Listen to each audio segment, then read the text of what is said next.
Hello guys, আসসালামু আলাইকুম। আমার এলাকার অবস্থা খুবই খারাপ দিল।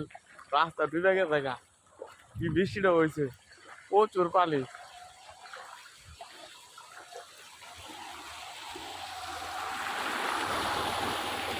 পুরো 11টার মতো পানি হয়ে গেছে। শেষ। মামুন ভাই, আমার এলাকাটা উঁচা করে দাও।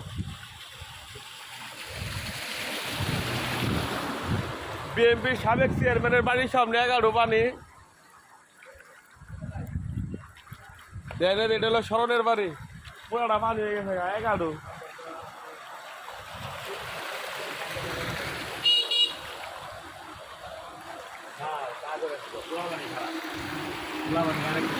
বিএনপির নেতার বাড়ির সামনে যদি 11 পানি থাকে, তাহলে দেখেন সাধারণ দর্শকের বাড়ির সামনে কতটা পানি হতে পারে।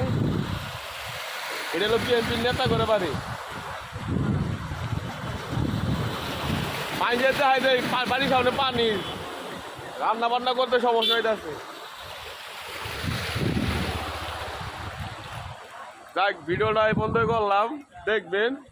আর পারলে আমার এলাকার গরিব মানুষের জন্য কিছু নিয়ে আসবেন, কারণ এখানে কেউ রান্না বান্না করে খাইতে পারতেছে না, প্রচুর অবস্থায় খারাপ অবস্থায় আছে।